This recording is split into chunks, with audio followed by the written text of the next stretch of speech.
So it seems many people are upset with the Trump administration's decision to deport Mahmoud Khalil, a foreign student who was openly supporting Hamas. More than that, had ties to anti-Semitic, terrorist supporting organizations. And I want to react to those who are saying, come on, free speech, it's not fair. This is someone that has no right, this is someone that has every right to be here. I'm sorry, but this has crossed the line from a free speech issue into incitement and criminality.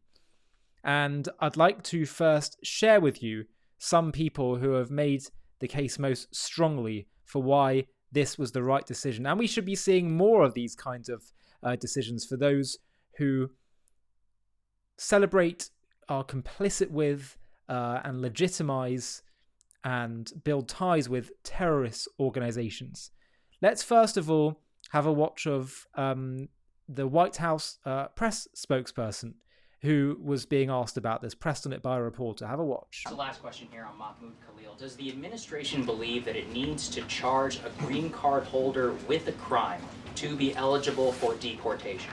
Well, in fact, Secretary Rubio reserves the right to revoke the visa of Mahmoud Khalil, and I'm glad you brought this up. Under the Immigration and Nationality Act, the Secretary of State has the right to revoke a green card or a visa for individuals who serve or are adversarial to the foreign policy and national security interests of the United States of America.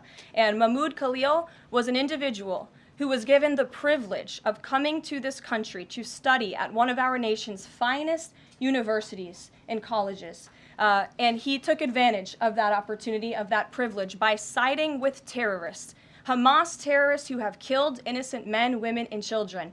This is an individual who organized group protests that not only disrupted college campus classes and harassed Jewish American students and made them feel unsafe on their own college campus, but also distributed pro-Hamas propaganda, flyers with the logo of Hamas. That is what the behavior and activity that this individual engaged in. And I have those flyers on my desk. They were provided to me by the Department of Homeland Security. I thought about bringing them into this briefing room to share with all of you, but I didn't think it was worth the dignity of this room to bring that pro-Hamas propaganda. But that's what this individual distributed on the campus of Columbia University. And this administration is not going to tolerate individuals having the privilege of studying in our country and then siding with pro-terrorist organizations that have killed Americans. We have a zero tolerance policy for siding with terrorists, period.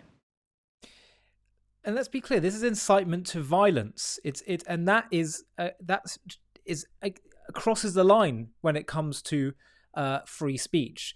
Before I show you this clip of House Speaker Mike Johnson talking more about this whole issue of Mahmoud Khalil, I want to share with you some information about his background. This is from Amjad Taha, who is an Arab Muslim, pro-Israel, pro-Western researcher, activist. He said, no Muslim or Arab country wants Mahmoud Khalil, an anti-Semitic racist Hamas sympathizer. He roamed Hezbollah terror hubs in Beirut before infiltrating Columbia University, not to learn but to radicalize. His mission is to hijack students' minds, turning them from seekers of knowledge into Hamas propaganda pawns, useful idiots destined to become either human shields or mouthpieces for Islamist extremism. Democrats demand his release not out of principle but out of political desperation, with nothing else to sell. They latch onto this trend, pretending to champion youth empowerment. Hundreds of these so-called activists are academic failures, culture-hating misfits, and naive fools with no grasp of the ideology they endorse. Allowing Mahmoud Khalil back into universities is no different from welcoming ISIS and Al-Qaeda. The only difference is he knows the PR playbook. Shave the beard, play the victim when caught, and let the useful idiots do the rest. A question for these activists: why has not a single one called for the release of Edan Alexander, the New Jersey native held hostage by Hamas for 533 days? Because he's Jewish, and their so-called human rights concerns are nothing more than a selective farce. Deport the Syrian-born Palestinian radical Islamist. Hamas does not want him back. Syria has enough global jihadists. The West Bank fears he will stir up more chaos in Jenin. Even in New York, those demanding his freedom would never share a home with him. A Columbia student? So what? Bashar al-Assad studied in London before slaughtering his own people. Omar al-Bashir trained at a US military college before committing genocide in Sudan. Anwar al-Awlaki earned a civil engineering degree in Colorado before becoming al-Qaeda's top recruiter. Saeed Qutb, the godfather of modern jihadism, studied in the US before calling for the extermination of Christians and Jews. Education does not make someone civilized, it only makes them more dangerous when paired with extremist ideology. Let's pray for the swift and successful deportation of this criminal. Let it be a lesson, a bold one. Civilization must not bow to backwardness. Absolutely right, absolutely right. I'm sorry, but when you are a outspoken, explicit supporter of this kind of terrorism and evil, it crosses a line. And you know, this becomes a national security issue at this point. So let's also have a watch now of Mike Johnson when he was asked by this about what crime did Mahmoud commit to warrant his arrest. Have a watch. In your estimation, what crime did Mahmoud Khalil commit to warrant his arrest, detention, and the potential revocation of his green card? Let me tell you something. I went face down the angry mob at Columbia at the height of that stuff.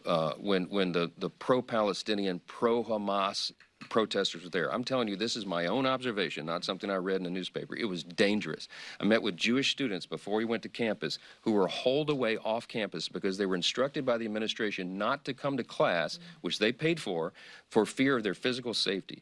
The administrators there refused to take control of that campus. They refused to allow the PD to come, the police department to come in and take control, and it turned into a chaos. The president has since been removed, and now they got the same problem again. Columbia and other universities, they have to keep control of campus. The first responsibility of an administration is ensuring the safety of the students who are paying tuition to be there, for crying out loud. This madness has to stop. We have to get control of it. This guy apparently was a mastermind of those very things, when the gnashing of teeth and the ripping of clothes and the people screaming at me, wanting to rip me limb from limb because I was there talking about moral clarity and how there's a right and a wrong. They were doing that. They disrupted the campus. They were threatening physical violence to their fellow students. If you're on a student visa, I'm going to say this clearly. If you are on a student visa and you're in America and you're an aspiring young terrorist who wants to prey upon your Jewish classmates, you're going home. We're going to arrest your tail, and we're going to send you home where you belong. And this is just getting started. So, look, I appreciate free speech. I used to defend it in courts, but this is far beyond the pale of that. When you are threatening your classmates and spewing anti-Semitism and all this hatred, it's enough. And I think the American people understand that. They're supporting it, and I'm glad we have a president who's strong enough to lay down the law. Thanks a lot. Absolutely. I don't really have much more to add than what he's saying there.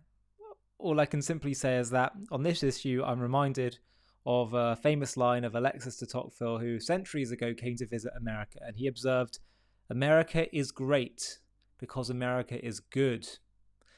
And if she ceases to be good, she will cease to be great."